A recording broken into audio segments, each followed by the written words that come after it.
12 000 žmonių dalyvavo ūkininko patarėjo prenumeratorių loterijoje. Vertingiausius prizus po traktorių T25 laimėjo ūkininkai Kelmiškis Povilas Šimkus ir Petras Povilaitis iš Šakių rajonų. Kaip naujasis traktorius?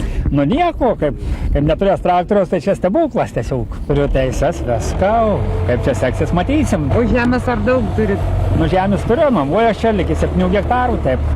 Kiti prizai įvairūs padargai, trąšos, benzo pjūklai, siuvimo mašinos ir žinoma laikraščio prenumerata.